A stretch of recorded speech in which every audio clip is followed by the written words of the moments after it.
السلام علیکم ورحمۃ اللہ وبرکاتہ۔ میرے عزیز بھائی اور بہنوں، آج جب ہم اپنی نظر کو چاروں طرف دوڑاتے ہیں تو ہمیں یہ نظر آتا ہے، یہ دیکھنے کو ملتا ہے کہ آج انسان کا دشمن بنا ہوا ہے۔ آپس میں رنجشیں ہیں، آپس میں ہمارے درمیان بدگمانیاں ہیں، ہماری محبتیں ختم ہو گئی ہیں، ہمارے تعلقات ختم ہوتے جا رہے ہیں۔ بھائی بھائی کا دشمن ہے۔ غیروں سے کیا شکوہ، کیا شکایت کرنا؟ اگر اپنے گھروں کا جائزہ لیں تو ہمارے گھروں کے حالات ایسے ہیں کہ ہمارے گھروں کے اندر رنجشیں پیدا ہو گئی ہے، بھائی بھائی کا دشمن بن گیا ہے، کوئی کسی کا نہیں ہے۔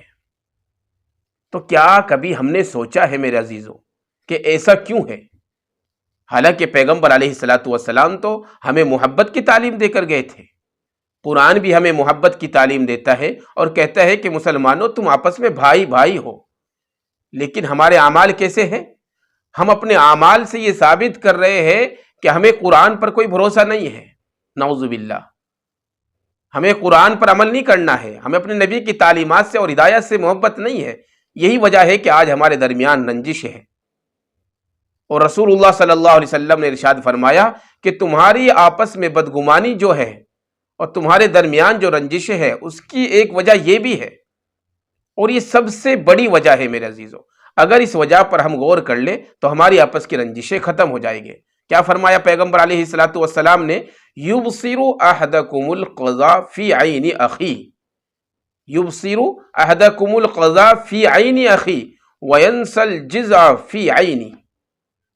تو پیغمبر علیہ الصلاۃ والسلام نے ارشاد فرمایا کہ آج کا انسان ایسا ہے کہ اس کو اپنے بھائی کی آنکھ کا تنکا تو نظر آتا ہے لیکن اپنی آنکھ کا شہتیر بھی نظر نہیں آتا۔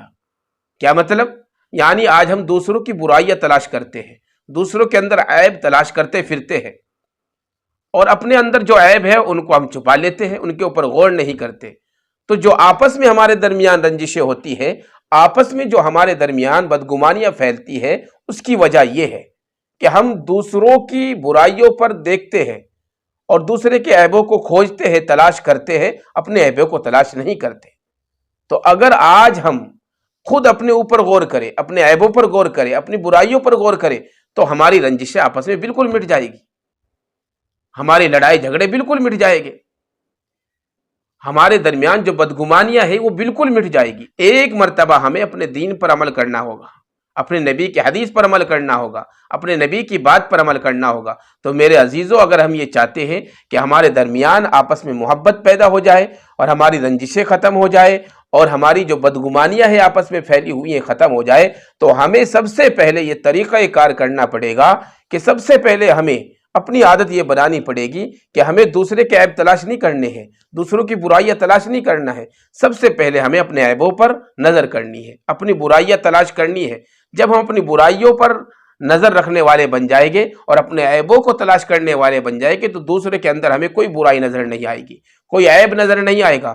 جب ہمیں دوسروں کے اندر کوئی عیب، کوئی برائی نظر نہیں آئے گی تو ہماری آپس کی بدگمانیاں ختم ہو جائے گی، رنجشیں ختم ہو جائے گی، لڑائی اور جھگڑے ختم ہو جائیں گے اور ہمارا آپس میں تعلق قائم ہو جائے گا اور آپس میں ہماری محبت بھی قائم ہو جائے گی۔ اس لیے میرے عزیزوں، آپس کی رنجشوں کو مٹائے، آپس کے لڑائی جھگڑوں کو مٹائے اور آپس کے اندر جو دشمنیاں ہیں وہ بھی مٹائے، آپس کی بدگمانیوں کو مٹائے۔ یہ ہمارے نبی کی تعلیم بھی ہے، ہمارے نبی کی ہدایت بھی ہے، قرآن کا اعلان بھی ہے اور اللہ کا احکام بھی ہے اور اللہ کا حکم بھی ہے کہ ہم آپس کی رنجشوں کو مٹا کر اپنی زندگی کو گزاریں۔ اس لیے میرے عزیزوں، آج سے توبہ کریں، آج سے عہد کریں کہ انشاءاللہ ہم اپنے عیبوں کو تلاش کریں گے، اپنی برائیوں کو تلاش کریں گے، دوسرے کے عیبوں کو تلاش نہیں کریں گے، دوسروں کی برائیوں کو تلاش نہیں کریں گے۔ جب ہم اپنی عادت یہ بنا لیں گے تو انشاءاللہ ہماری آپس کی رنجشیں ختم ہو جائے گی اور ہمارے درمیان میں محبت قائم ہو جائے گی۔